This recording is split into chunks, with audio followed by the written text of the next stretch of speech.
नमस्कार। आज की कहानी राजा और ऋषि की कहानी है। एक राज्य में एक ज्ञानी ऋषि रहते थे।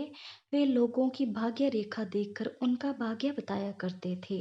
राज्य के लोग अक्सर उनके पास जाते और अपना भाग्य पूछा करते थे। उनकी प्रसिद्धि दिन प्रतिदिन बढ़ती जा रही थी। एक दिन राज्य के राजा को ऋषि के बारे में पता चला। उसके मन में भी अपना भाग्य जानने की इच्छा पैदा हुई। उसने ऋषि को लाने के लिए अपने सैनिक भेज दिए। सैनिक ऋषि के पास पहुंचे और हाथ जोड़कर राजा के पास चलने का निवेदन किया। ऋषि ने निवेदन स्वीकार किया और राजा के पास जाने को तैयार हो गया। सैनिक ऋषि को ससम्मान राजा के पास ले गए। राजा ने भी ऋषि की आवभगत में कोई कसर नहीं छोड़ी। उनका पूरा आदर सत्कार करने के बाद राजा ने उसे अपना भाग्य बताने का निवेदन किया। ऋषि ने राजा की भाग्य रेखा देखी और कहा, आपका जीवन सौभाग्य से परिपूर्ण है। आपके राज्य का विस्तार होगा और आपके जीवन में हर्ष उल्लास बना रहेगा।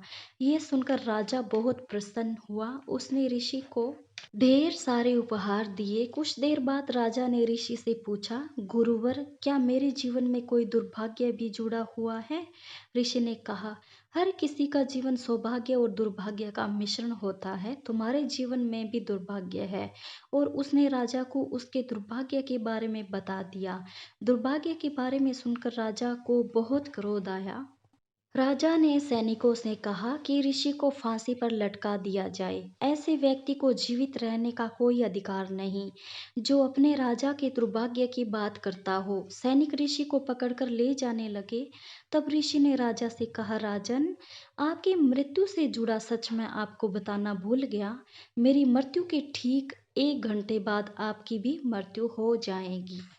ये सुनकर राजा भयभीत हो गया। उसने सैनिकों से कहा कि ऋषि को छोड़ दें। सैनिकों ने ऋषि को छोड़ दिया और ऋषि सकुशल अपनी कुटिया लौट गया। अपनी बुद्धिमत्ता से उसने अपने प्राण बचा लिए। इस कहानी से हमें ये सीख मिलती है कि मुसीबत के समय बुद्धि का प्रयोग करना चाहिए।